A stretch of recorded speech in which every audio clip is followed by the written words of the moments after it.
Good. All right. Who wants to tell me some good news from the weekend?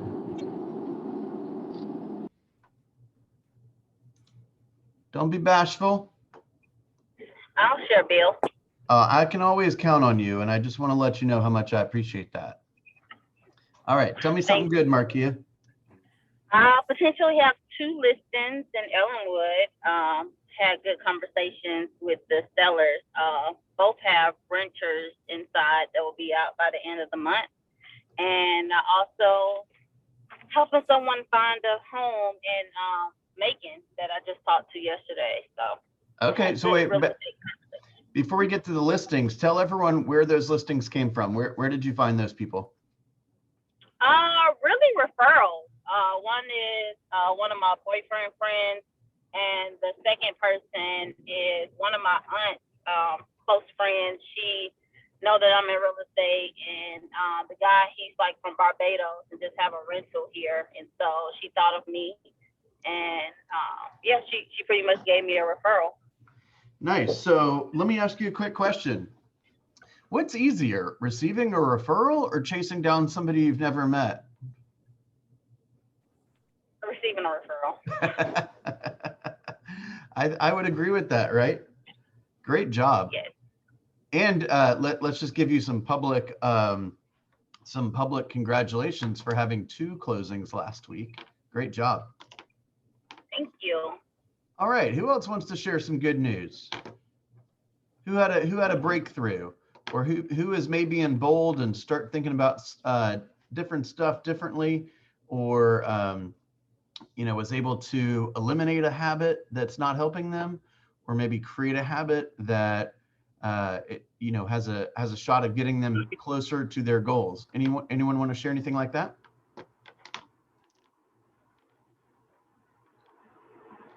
I'll share.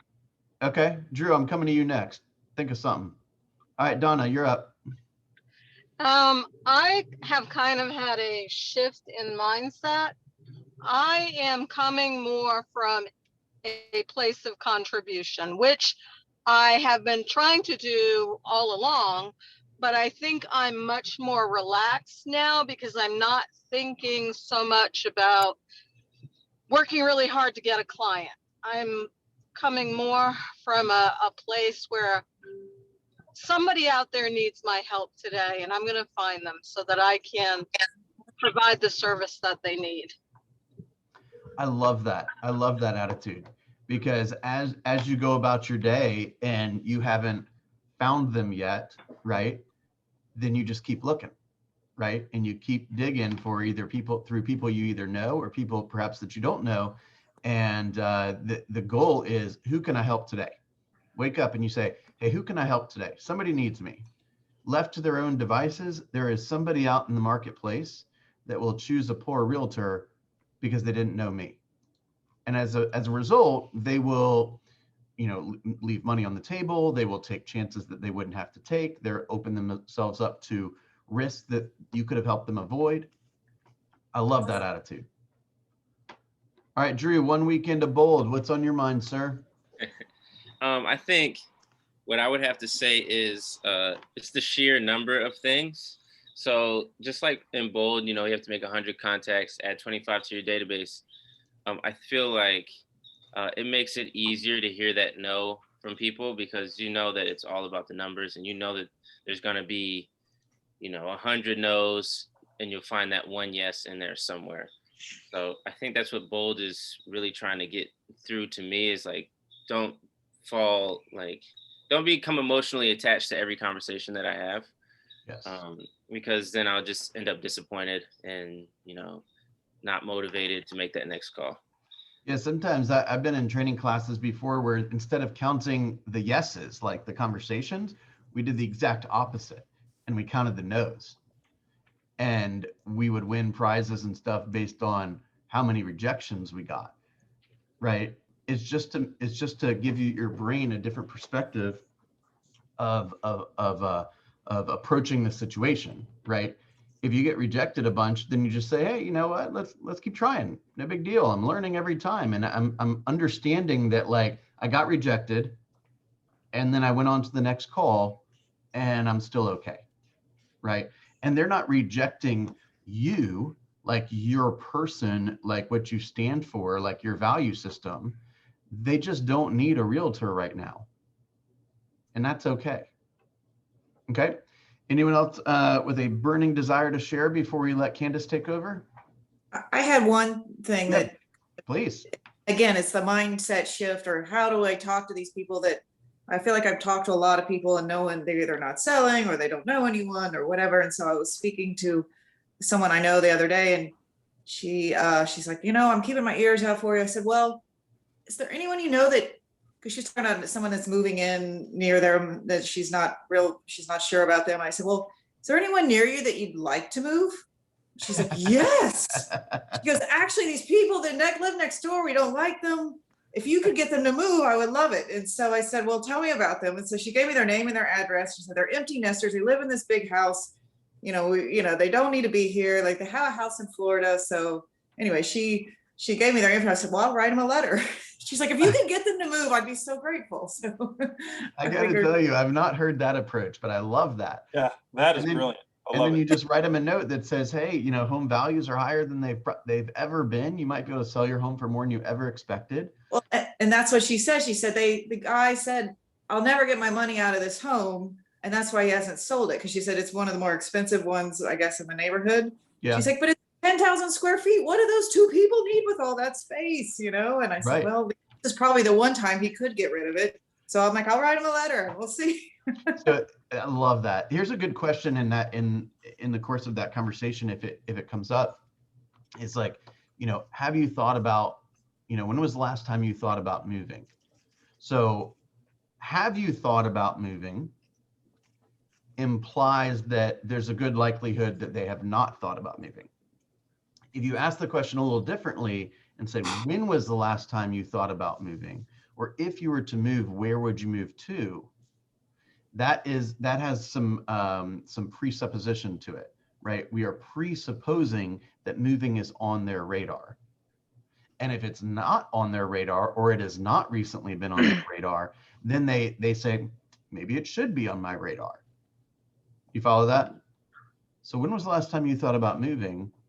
Or if you were to move, where would you move to?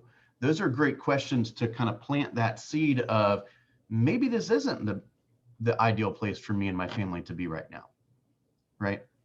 Love it. Great job. All right, Candace, you ready? You're on mute. Tell us before you start, tell us some inspiration of yours from the weekend. Oh man, excuse me. I just had the intention to meet people, and all of a sudden abundance has just started flowing. I went on a listing appointment on Saturday that will be signed today. It'll be listed August 1st because he's got some reno to do, but it's down in Buckhead in a Darling area. And then that evening I got 2 come list me calls. So I've got 2 more appointments this week from my database. And then I was out. Wait, hold on. What's a come list me call? I got a call from 2 people in my database who said, hey, we want to sell our home. We need your help. Can you help us sell our home? And those are the best. Those are the absolute best. I mean, I know it. And I'll tell you what those are from. Those are from me digging in and building those relationships. One woman is an author, and I've been working with her to do a book signing at a local tea house. And so I've been talking with her I met her about a year ago, and I've been talking with her about her book. I actually contributed a story to her book, just helping her with her dreams and her goals. The other person is somebody I met with, and she needed some help with some junk removal. So I hooked her up with somebody about a year ago again, and then just stayed in touch. It was like, how you doing? She's got some health issues. So I always, do the care calls. And then I was out with my husband. We did our 7-mile walk, the first one since COVID. I'm so excited. 7-mile walk? Yeah, we used to do 7-mile walks all the time. And then when we got COVID, we got kind of sidetracked. And the most I've been able to do is 3 miles. But yesterday we did the full 7 miles, and I feel great. So I'm so excited about that. That is awesome. He likes to stop for cappuccino, being the European that he is. And so we were going to go to Starbucks, and all of a sudden he said, hey, look at that little place. Let's stop there. And so I went in with him, And I like to interview businesses. So I asked the cute young girl who was at the counter, I said, hey, is the owner here? And she said, no. And I said, oh, what days is he usually in here? And she goes, oh, usually Monday and Tuesday. And I said, great. I said, I'm a realtor and I love to interview local businesses and make the community aware of what they're doing. And she was like, oh, he'll love that. And she goes, you're a realtor? And I said, yeah. And she goes, I'm a realtor. And I said, really? And I said, who are you with? And she goes, well, I'm new and I don't know where to go. I was with this company and I didn't like it. And now I need some help. So she's going to be talking probably with Robin this week. And so, you may have a new PC member and her name is Nikki and she's darling. You'll love her. It is that easy, guys. Yep. It is that easy. It's simple. It's just not easy, right? It's that simple, but you got to plant so many seeds that, like, as I've joked before, like I've kind of joked, but I really mean this, is like you have to be courting so many people at once that you can barely keep it straight, right? And that'll put pressure on your systems to keep everything straight. And then one day it'll just explode. And to what Donna said, that's when you have that shift in mindset from what I want to who can I help, that's the shift that makes that's the shift that makes abundance happen, I think, because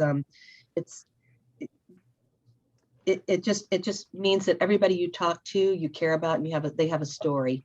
I talked to a lady at Von Mauer, and and she was an older lady. I don't know if that'll go anywhere, but you know what? She's in my contacts now. She was a salesperson there, and she had a story about the people that, because we walk around the outside of the mall, and she was telling me how she has people who walk inside the mall. So we started up this conversation. I've got a new contact for my database, and she was lovely. So it's fun to meet people and hear their stories, I think. Love so it. Anyway. Love it. All right. Tell us all about great weekend. Wow. Tell us all about probate, please. So how many of you know what probate is? And this is interactive, so please feel free to chime in. Okay, good, Drew. Okay, well, in case you don't know, I'm going to just tell you a little bit about what probate is. If anyone has ever had a family member who passed away, or known anybody who's had a family member who passed away, if they've died without a will, or even if they've died with a will, probate is the legal process of administering a person's estate after their death. It's a niche for realtors. So we're going to talk about niches a lot this week, and this is one of the niches for realtors that you can specialize in. I'll tell you some things about it, but if you have a last will and testament, probate will involve providing that your will is legally valid, executing your instructions, and paying applicable taxes.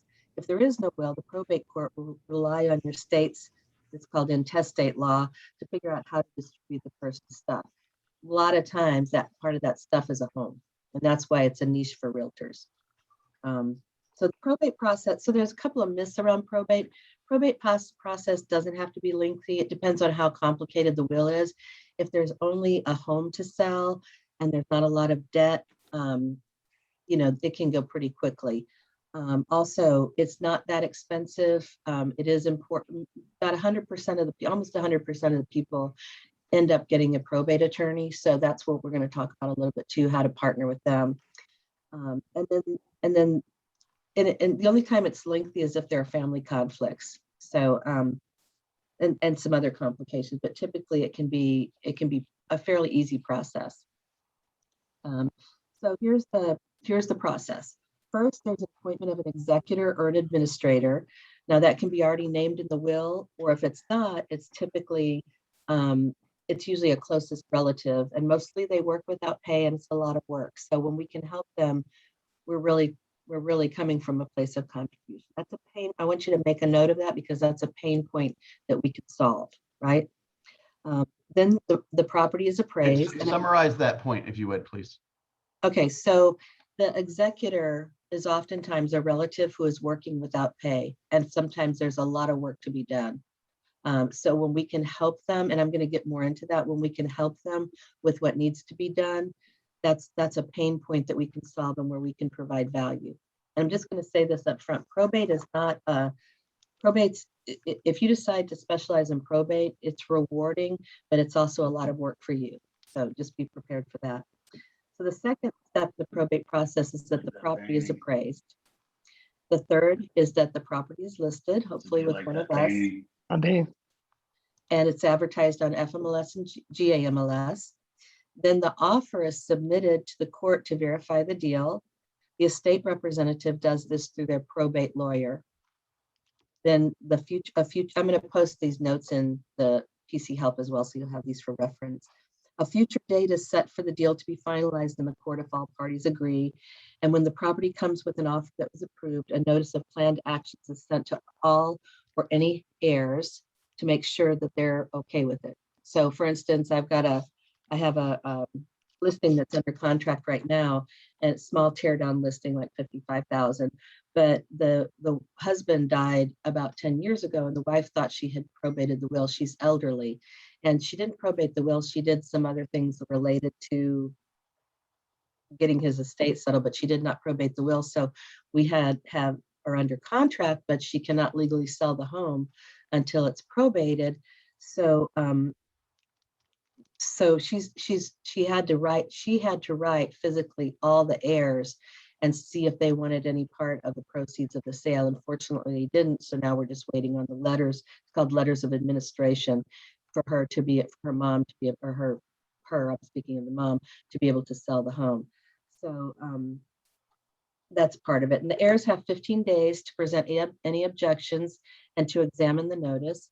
Then the deal may continue without a court hearing when there are no objections. So I'm not getting into the weeds of probate. If you decide to do this niche, you're going to need to do a lot more research and learn a lot more about it, because if it is contested, it can be a little bit more involved. Then there's an overbidding procedure. If it goes to a court hearing, the judge is going to ask if there's anyone in the court who does prefer to bid on the house before approving the original buyer offer. And until the maximum bid accessible continues to be made at the confirmation hearing, the judge will even accept additional bids in quite a similar way as an auction. So the 10% will likely be refunded to the initial buyer because they have to put 10% down if a fresh buyer wins. Then the new buyer must give a 10% deposit in the form of a cashier's check upon accepting an overbid. The winning bidder gives to the executor in the hearing that check, and a contract is subsequently signed. And the contract normally closes within about 15 days. So part of the team that you're building, and I'm going to get more into the team, but part of the team that you're building are hard money lenders, cash buyers. You want to be the person that solves the problem. So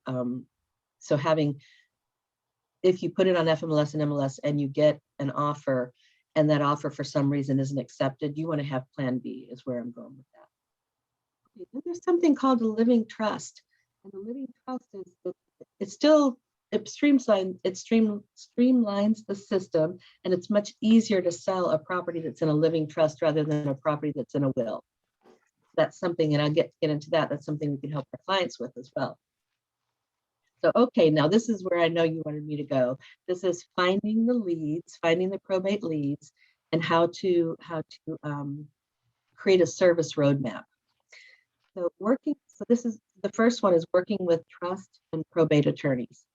So how do you work with them? Well, you want to approach them as a business owner and a human who needs their help, just like anybody else, right? And they also have homes to sell, by the way. So when you think about a probate attorney, don't just think about the leads they're going to give you. Think about the way that you can help them with their own real estate. A lot of times they're investors as well. So building that relationship can have multiple layers. Hold on. Say that one more time. So when you work with a probate attorney, they're not just giving you leads of people who have houses to sell because somebody passed away. Probate attorneys also have homes to sell, and they also a lot of times are investors because they do quite well. So you can help them in those ways when you build that relationship too. Yeah, they're like hairdressers, basically. Yeah, thank you. Okay, they're just very well connected people. And just by the way, if you look at somebody like an ATM machine and you're not genuinely concerned with what's best for them, whether that gets you paid or not, you will be exposed, and you'll probably never get business from them. And your reputation will be little by little deteriorate. Go ahead. Yep. Sorry. So no, that's good. Appreciate that. So the other thing is they really do not like it when people think they're overpaid, just like we don't like it when people think we're overpaid. They have a tremendous amount of liability, and so they value their work and their fees. And it's a lot of work to work in probate as an attorney. They'd like to hand off anything outside the legal process. So this is another pain point. I talked to you about the pain point earlier, where you could help the executor of the will. Well, another pain point is helping the attorney with anything that's not within the legal realm, because they have to do a lot of that, and they don't like it. So when you can partner with them and be the person who does those things, and I'm going to go over those, you can really, they will love you. They will throw everything your way, I promise. So I'm just going to say letters and emails don't work. They stick. And I was watching a video last night about an attorney speaking about probate, and he said, we stand over the trash can with all the letters. And if it's not something from a creditor, or it's not relating to one of our deals, we toss it in the wastebasket. So you're just wasting your stamps. I'll tell you what does work. Relationship building, just like always, if you want to lead Donna with lead with contribution and come from a place of value. So what is your value proposition?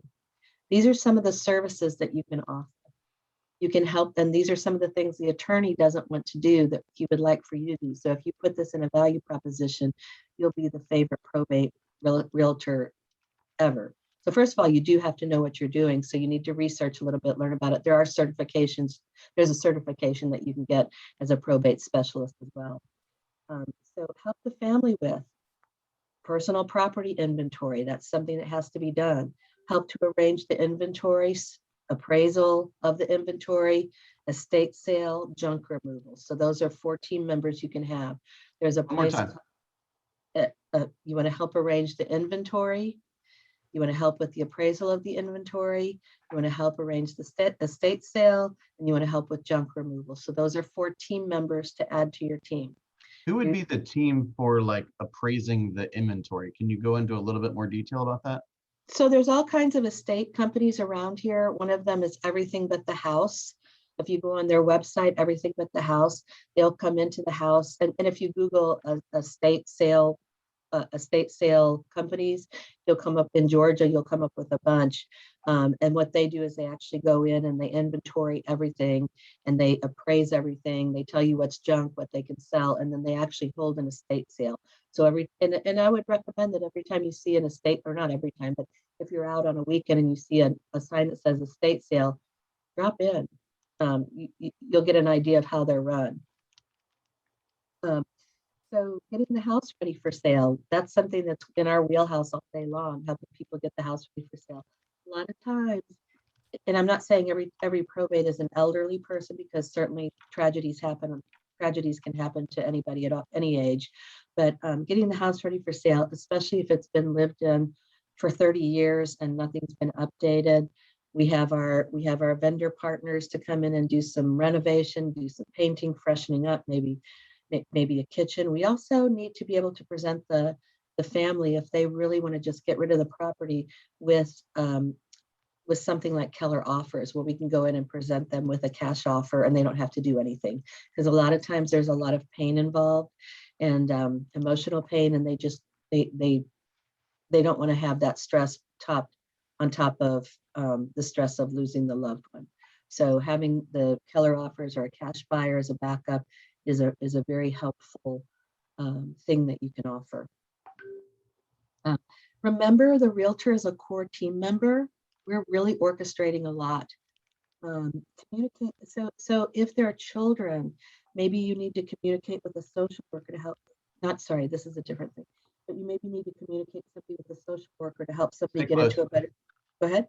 Stay close. Oh, you maybe need to. And Michael, I'm going to get that microphone you got me. I'm coming in today. I'm going to get it today, I promise. But if you might need to communicate. That would be great. Yes. You might need to communicate with a social worker to help someone who's living in the home, who's left, get into a better living condition if needed.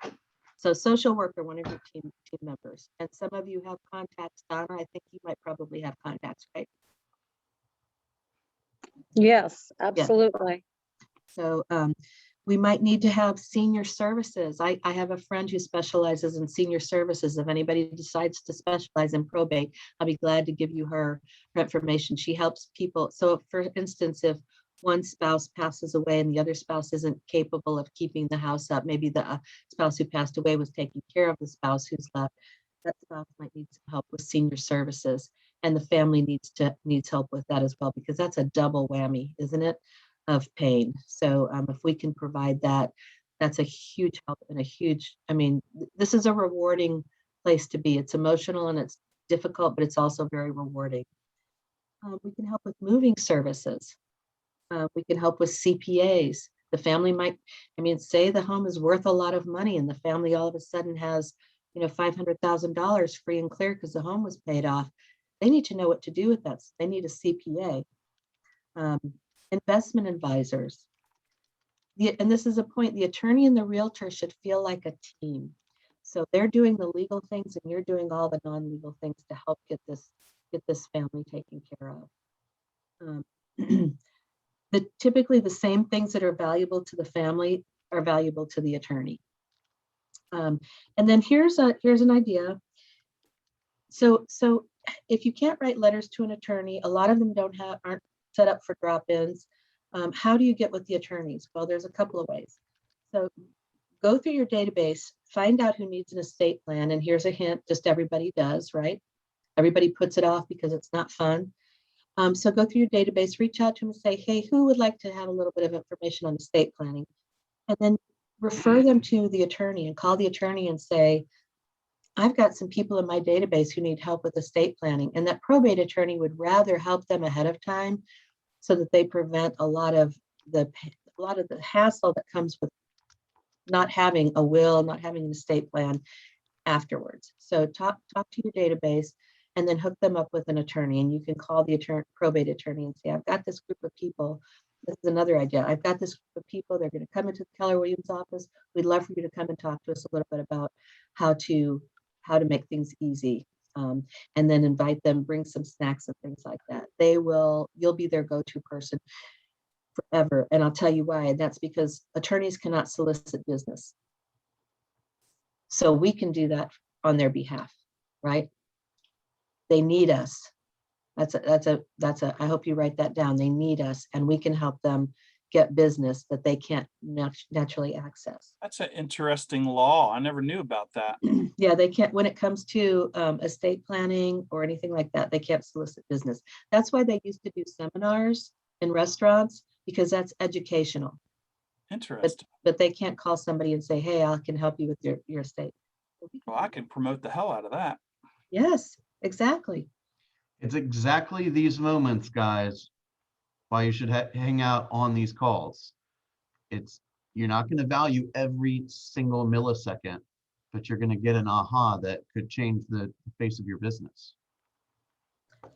And not only that, think about how you can help your database, because I mean, I'll be honest here, I don't have an estate plan. Guess who's going to get one this week? after doing all this research. If you have kids, you need an estate plan. There has to be a plan for those children. This is me writing it down, Candace, so we can talk about it next week. Oh, yes. Candace. Okay. Yes, it's on my 411. Candace, Yes. I have a great person for you, just so you know. So I'll pass her off to you. Thank you. I appreciate that. Yeah. Wow, there she's you go. good. That's how it happens. Yeah.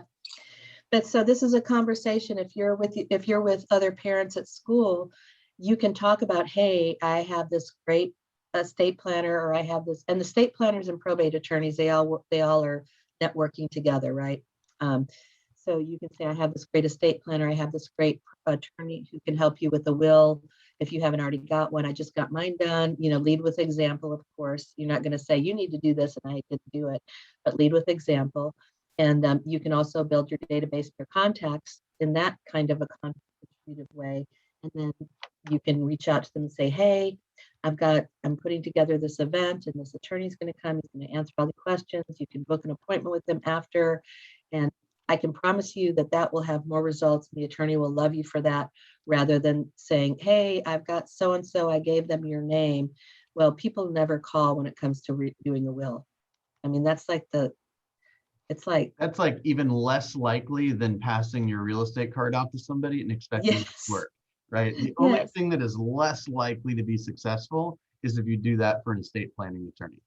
exactly, exactly. So, And I just want to add, I don't know how many of you here may have probated, been through estate, having to settle an estate, but it is such a blessing to your family that if something should happen to you, things are in order for them. And it also keeps, the possibility of, when emotions are running high, of them being, I'll say, taken advantage of, or things like that. But also, make sure if you have a significant other or spouse, make sure they know passwords, how to handle, passwords to everything, how to get into your things, your finances, all of that stuff. A little off track here, but just for us personally. I love that. I love that. And I think I've shared this before. I did that when COVID started and everything was unknown and, people were afraid. I did that for my husband. And then I wrote love letters to all my family members, because what I realized is that people, when somebody passes away, people have a lot of guilt of, oh, I didn't spend enough time with them, or, oh, I should have listened better. And so I wanted my family to have closure if something should happen to me. So I wrote them all love letters, and my husband found his. So I have to write another one. But I went to a seminar a couple months ago on something called an ethical will, which is essentially a version of a love letter. It's like, these are the values that, like, just like, okay, we're going to give the couch to this guy and this piece of art to this child or whatever, and this, stock account to this kid. This is the more emotional, ethical stuff that you want to pass on. It's totally off topic, but these are all things that are happening in our society. And remember that the more help we can bring to our people, whether it's real estate related or not, the deeper the relationship gets. exactly, exactly. And we have an old briefcase of my husband's. Remember when men used to carry those hard-sided briefcases? Oh, We have an old one like that we have told several close friends and our kids, this is where you go to find information. And my husband updates it every year. that's a great idea. Mm-hmm. So it's not on a computer where you might have to figure out what the passwords are. That's a No, great and it's idea. not in, maybe hordes of paperwork Mhm. that you have around your house. It Yeah. has our will in there. It has a copy of the will in there. It has information about, accounts, that sort of stuff. Excellent. So I think that's another thing. That's another thing you could send out to your database and say, hey, here's some ideas. You want to couch this in a way of not that, oh, hey, I think you're going to pass away, but just we're working on providing value for those of all of us who have family members, and here's some things we can do to help our family members, and make it one of your spring newsletter columns. Right. We use the phrase a lot, who depends on you, right? There's a lot of people that depend on you emotionally or financially, and you're working hard to accumulate these assets, right? Who are you doing that for? You're doing it for you and your heirs. But if you don't take care of these really important topics, you're going to leave a big hot mess for them. And like I said, the executor is oftentimes overworked and not paid, and it can be very difficult for them because, for instance, say you have a family, well, I'm just going to give an example. When my mother passed away, my oldest sister was made the executor. My mom did have a will, but one of my sisters was not happy with the will. She thought that it should be distributed a different way. So in addition to the pain of losing my mother, my older sister had to deal with the pain of the conflict with my other sister, and that can often happen. And we need to be sensitive to the things that are going on in the family as well. And sometimes we can help facilitate, just like we facilitate between a seller and a buyer, that it's not adversarial when it can go down that path. And we have to keep it on a, hey, you want this and they want this, let's meet in the middle, or let's figure it out, let's stay in the solution. It's the same that we can help with the family. So just saying that. Okay, so okay, let's see. Let's see. I've already done that one. Okay, then there's some places where you can meet attorneys. Now you're going to need to call in Georgia to make sure that you can attend, but you can go to the local bar association meeting. A lot of times they have them, and I did Google, they have them monthly. I just wasn't able to call and make sure that we could go, but there is a place where it says public other, and you can go and network because there's going to be attorneys at the bar association. Then there's an estate planning council meeting, and those are all allied professionals who work on probate. You have now in Georgia, you have to be recommended by somebody. So Greta, I think you said you had the estate planner. Your estate planner could recommend you, and then you make applications. So if you get in alignment with somebody, or you go to an estate planner or a probate attorney and start to build for your own self, and you start to build that relationship, they can recommend you, and then you can go to the estate planning council meetings. Stay close. Go ahead. Stay close. Oh, and what happens there is before the meeting starts, they have a networking opportunity. So you can network around with all the probate attorneys, the investment advisors, the estate planners, anybody that's in that arena, and they're all there. Everybody that's there is pretty much involved in and around probate. So that's a good place to network and meet people. Let's see, we already talked about inviting an attorney to come to your office. We can reach out to our closing attorneys and ask them who they know who works in probate. I know, is it Steve Golden with Campbell and Brannon? His brother-in-law is a probate attorney that he referred one of my clients to. So, so reach out to our attorneys because they're connected. They go to these meetings and they know who's doing what. And I'll post the resources for the websites for the bar and the estate planning council. And then I want to go over the pros of being in the probate niche. So the pros are there's not a lot of competition. If you can sew up this niche, you're going to be one of a very few in Georgia who does this. You can offer help where it's truly needed. You can help families communicate better. You can help smooth the job for the administrator, the executor. You can help the family keep harmony.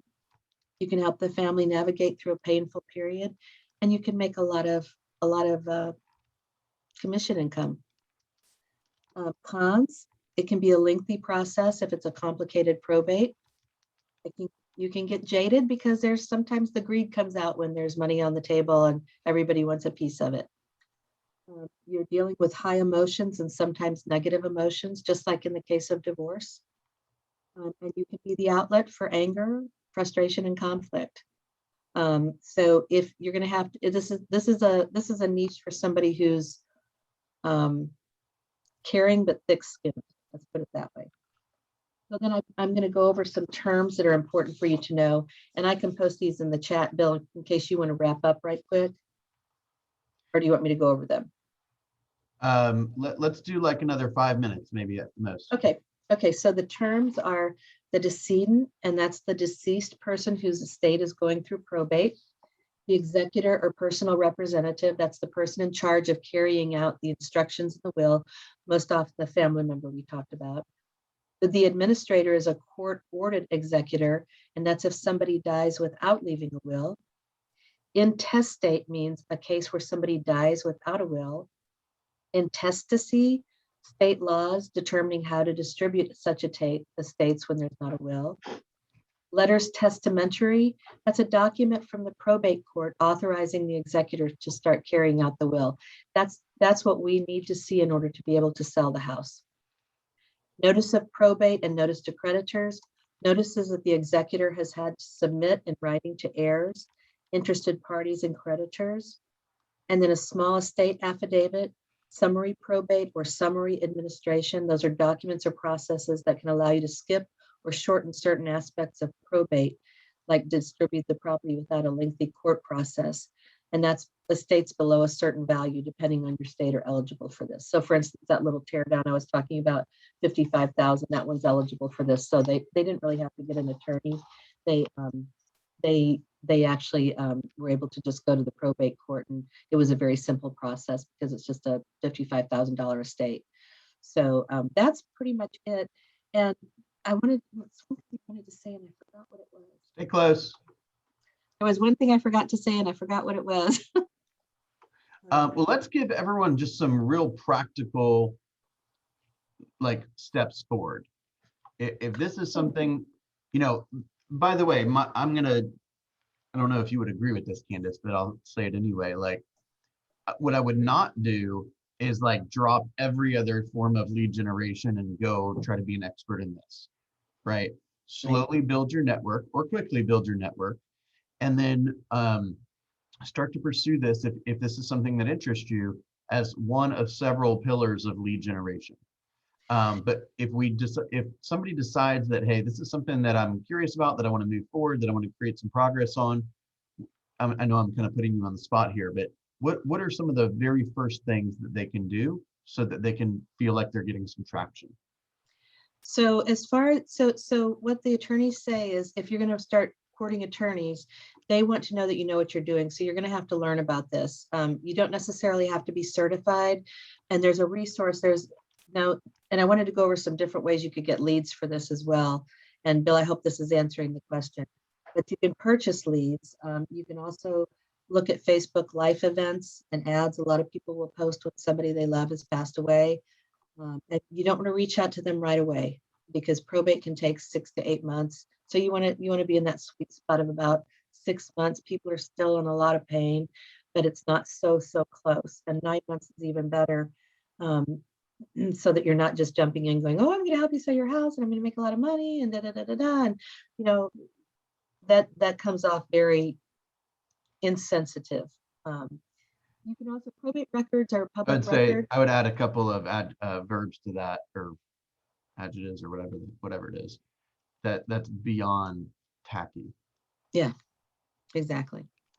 So the biggest thing you want to do is just be sensitive to the fact that it, just like if you lost somebody you love, these people are in many cases in a lot of pain.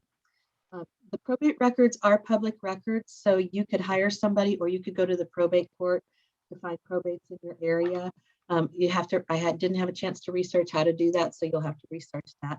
But again, look for 6 to 9 months old. A lot of times they'll list who the attorney is, who the executor is, and so on, so you'll have all that information.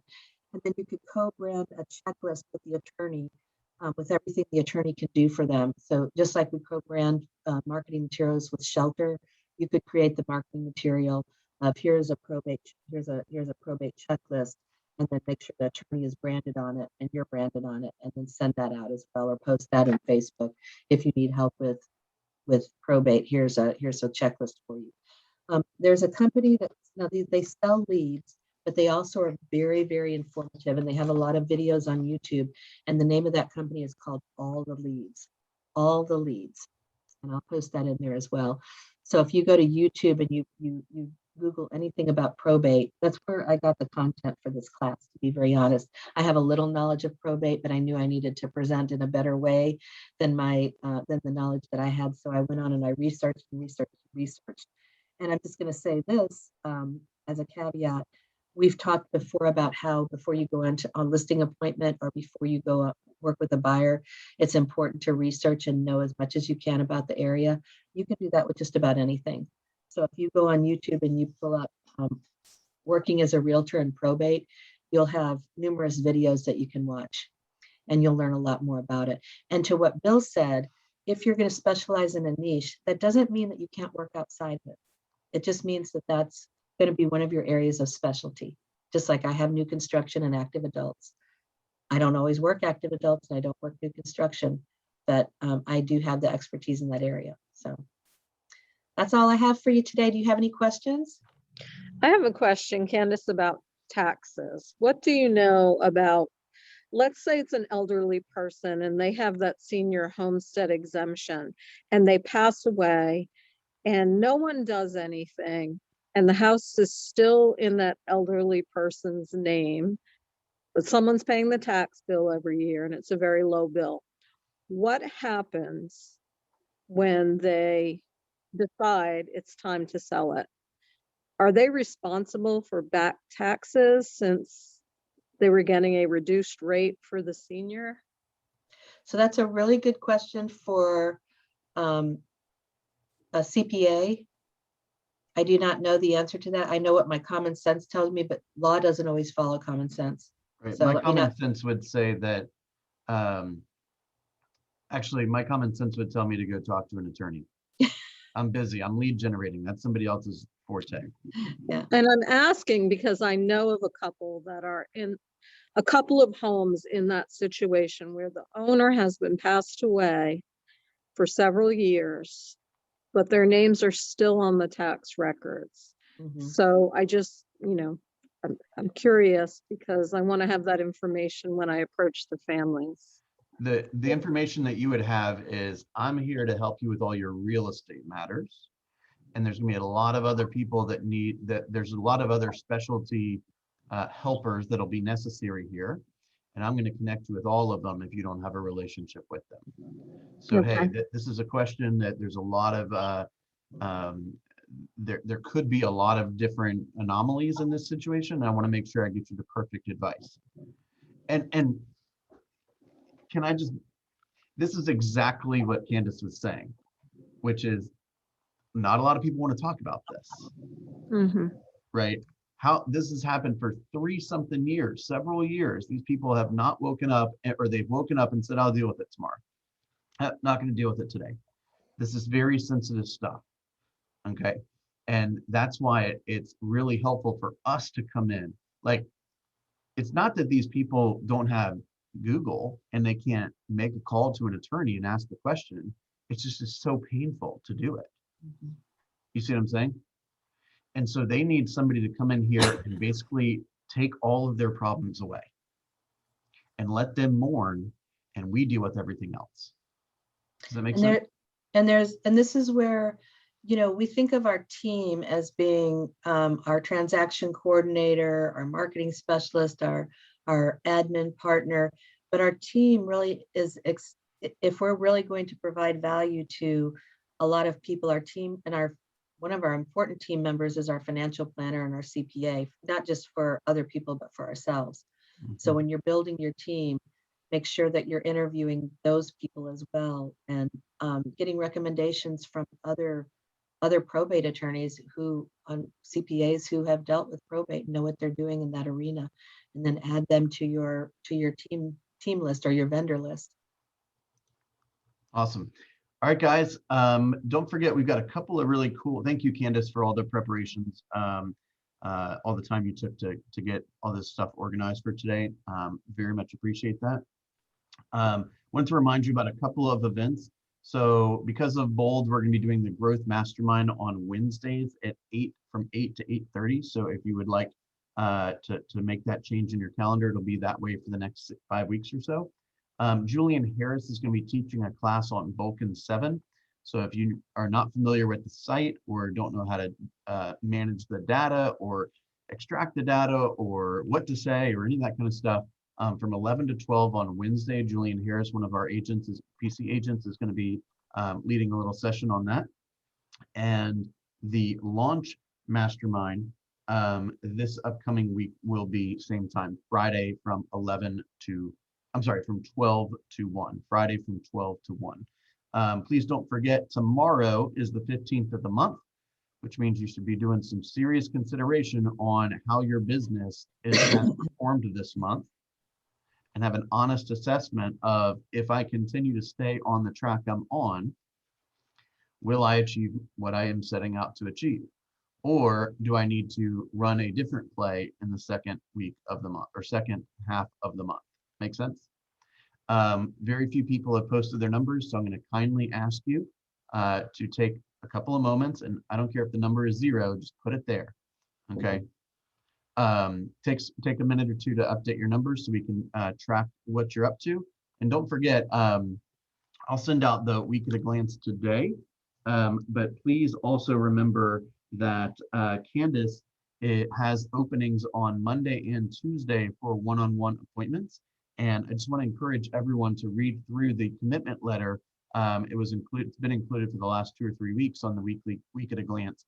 It's very simple requirements: taking a DISC assessment, having 100 people in your database, right? Reporting your numbers on time, and beginning the process of creating that GPS and economic model that we're working on together.